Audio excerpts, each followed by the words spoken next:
What's going on, guys? Welcome to the perfect chaos build for PvE in V Rising. Now version 1.0 just came out about 2 weeks ago and I have been loving it.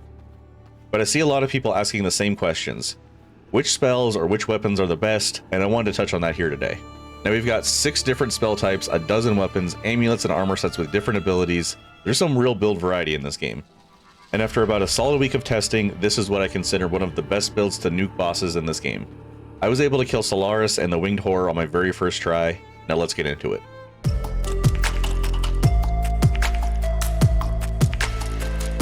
Now first up, let's ask why Chaos Magic over, say, Frost or Unholy.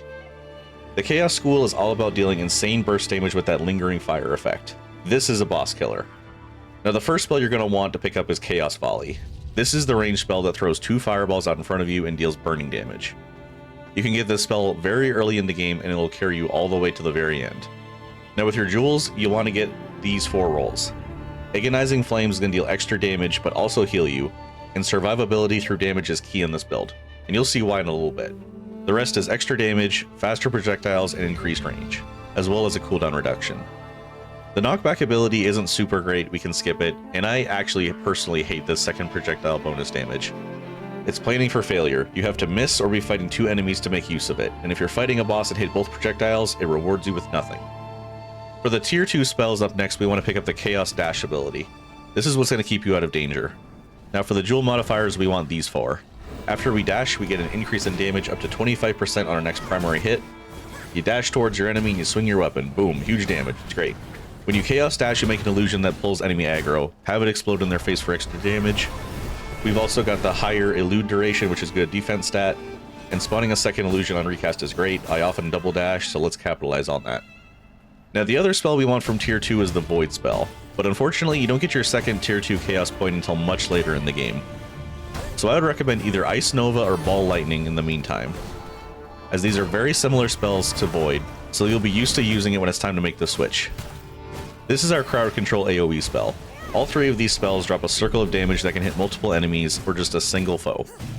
And of course, here are my recommendations for the jewel modifiers. Look, Agonizing Flames is great, but you don't need it on all 3 abilities. Having it on 1 is great since we'll be spamming these during the fight.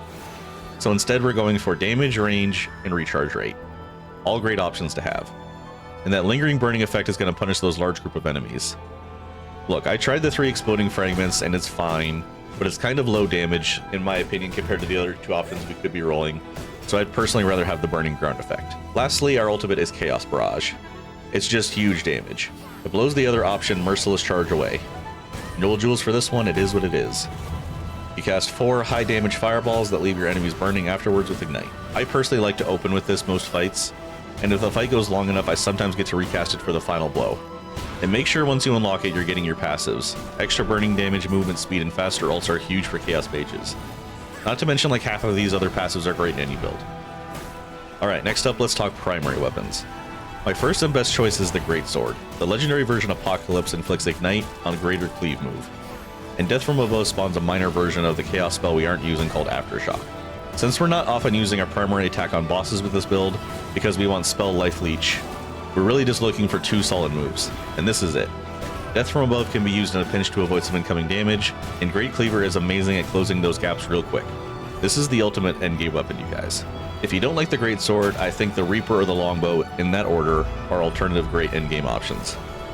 Obviously, you might not have access to legendary weapons yet, so just use the equivalent of what you have until you unlock the Ancestral Forge and are able to gamble your shards to a legendary weapon.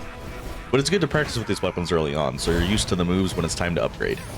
Now I talked about lifesteal that's coming from 2 sources. The Amulet of the Wicked Prophet is going to offer us 6% life leech, which is critical in keeping us alive. And the Lesser Power Surge ability lets us attack faster with our primary attack, which is good because the Greatsword moveset is on the slower side. It's a win-win. Now for the armor set, we want to go for the Maleficer set. Or if you aren't quite there yet, the Dark Mage's armor at tier 6 is the equivalent. Spell cooldown rate and more spell life leech is the name of the game here.